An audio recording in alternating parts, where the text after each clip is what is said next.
দুঃখের কথা আর কি বলবো, সবসময় তো একই কথা। আজকেও সেম সব সময়ের মতো হয়েছে। মাত্র খাওয়া দাওয়া করে ঘুমাবো, ঠিক ওই সময় কল চলে আসছে যে জরুরি ভিত্তিতে আজকে যে ফার্মেসিতে যাওয়া লাগবে। রাস্তাঘাটে কেউ নাই, সূর্যের আলো কত উপরে, এখনো দুপুর, মানে এখন সবাই ঘুমানোর পালা।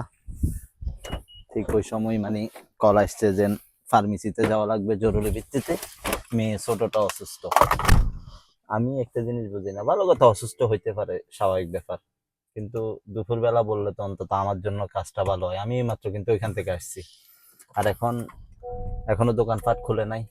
সো আমার আশেপাশে যে ফার্মেসি গুলো আছে ওগুলো এখন বন্ধ, আমাকে যাইতে হবে অনেক দূরে। তো এটা যদি দুপুরে বলে দিত তাহলে আমি একসাথে নিয়ে আসতে পারতাম।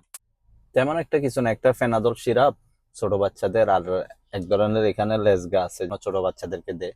মানে এরকম আমরা ছোট যে ব্যান্ডেজ গুলা ব্যবহার করি ওয়ান টাইম, এরকম কিছু লেসগা আছে। এই দুইটা জিনিসের জন্য আমার মোটামুটি পুরো দিনের পরিকল্পনা নষ্ট করে যাওয়া লাগতেছে।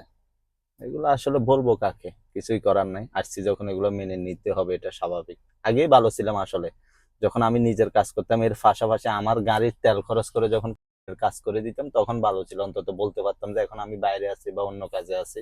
এখন সেটা বলা সম্ভব না, কারণ প্রোফাইলের উপর দিয়ে আমি চলতে চাইছি, বলতেছে দাঁড়াও তোমাকে চালাচ্ছি। আর একটা কথা না বললেই নয়, আমি কিন্তু এতক্ষণ বাসায় বসেছিলাম তা কিন্তু না, আমি বিল্ডিং এ ছিলাম, বিল্ডিং এ কাজ করে ওইখান থেকে আসতে আসতে আমার এখানে মোটামুটি 2টা 2:30 বাজছে।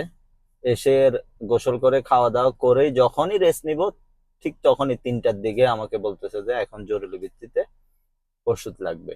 আমি কিন্তু সকাল থেকে অন্য কাজে ছিলাম।